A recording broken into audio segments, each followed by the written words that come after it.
So hello বন্ধুরা, কেমন আছেন সবাই? আশা করি সকলে অনেক ভালো আছে। তো বন্ধুরা, আজকের ভিডিওতে আমরা শিখব কিভাবে আপনি আপনার ফেসবুক প্রোফাইলের স্ক্রিনশট দিয়ে এই ধরনের একটি ভাইরাল ফটো ক্রিয়েট করবেন। বর্তমান এই ধরনের ফটোগুলো প্রচুর পরিমাণে ভাইরাল হচ্ছে ফেসবুক এবং ইনস্টাগ্রামে। তো আপনি চাইলে আপনার ইনস্টাগ্রামের আইডি অথবা ফেসবুক প্রোফাইল দিয়ে এই ধরনের ফটো ক্রিয়েট করতে পারবেন। তো এটা খুবই সিম্পল, জাস্ট ভিডিওটি সম্পূর্ণ দেখলে আপনারা শিখতে পারবেন। তো অবশ্যই ভিডিওটি স্কিপ করে সম্পূর্ণ দেখতে থাকুন। মাত্র 2 মিনিট আপনাদের শেখাবো কীভাবে এই ধরনের ফটোগুলো ক্রিয়েট করতে হয়। ওকে গাইস, তো এই ধরনের ফটোগুলো ক্রিয়েট করার জন্য সর্বপ্রথম আমাদের ইনস্টাগ্রামের প্রোফাইলের একটি স্ক্রিনশট অথবা ফেসবুক প্রোফাইলের একটি স্ক্রিনশট নিয়ে নিতে হবে।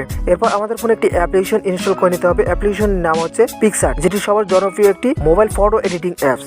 তো আমরা পিকসার্ট অ্যাপ্লিকেশনটি ওপেন করে নিচ্ছি। এটা আপনারা প্লে স্টোরে খুঁজলেই পেয়ে যাবেন। অ্যাপ্লিকেশনটি ওপেন করার পর ঠিক এরকম একটি ইন্টারফেস চলে আসবে। এখান থেকে প্লাস আইকনে আমরা ক্লিক করে দেবো। এরপর আমি এখান থেকে এই ফ্রেমটি অ্যাড করে নেব।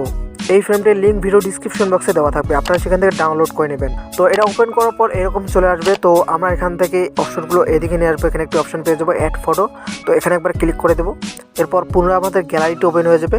দেন রিসেন্ট অপশানে ক্লিক করে স্ক্রিনশট দেওয়া যে ফটোটি থাকবে সেটা আমরা এখান থেকে অ্যাড করে নিচ্ছি। তো আমি অ্যাড করে নিলাম। এরপর উপরে আবারও অ্যাড বাটনে ক্লিক করে দেবো, তাহলে আমাদের স্ক্রিনশটটি চলে আসবে। এরপর আমরা ক্রপ অপশনে ক্লিক করে দেবো। ক্রপ অপশনে ক্লিক করে দেওয়ার পর আমরা এখান থেকে অনেকগুলো সাইজ দেখতে পাচ্ছি। তো আমি এখান থেকে 3/4 এই সাইজটি সিলেক্ট করে নিচ্ছি। এটা একটু ছোট হয়ে যায়, আমি এখান থেকে এটা সিলেক্ট করে নিচ্ছি এবং এটা রোটেট করে নেব। ওকে, আর আপনারা চাইলে এখানে কিন্তু কাস্টমাইজও করে নিতে পারেন। আমি একটু কাস্টমাইজ করে নিচ্ছি এইভাবে। এরপর টিক মার্কে ক্লিক করে দেবো। দেন ফটোটিকে এভাবে বড় করে দেবো এভাবে, ঠিক আছে। এভাবে সেট করার পর আমরা এখান থেকে অপশনগুলো এদিকে নিয়ে আসবো। এখানে একটি অপশন পেয়ে যাবো ব্লেন্ড, দেখতে পারবেন এখানে ব্লেন্ড চলে আসবে। তো এখানে ক্লিক করে দেবো। এরপর এখানে অনেকগুলো অপশন দেখতে পাবেন। তো গাইস, এখানে আমরা মাল্টিপ্লাইটে অ্যাপ্লাই করে দেবো, ঠিক আছে। দেন ওকে অপশনে ক্লিক করে দিচ্ছি, অর্থাৎ যে কোনো জায়গায় ট্যাপ করে দেবো, তাহলে ওকে হয়ে যাবে।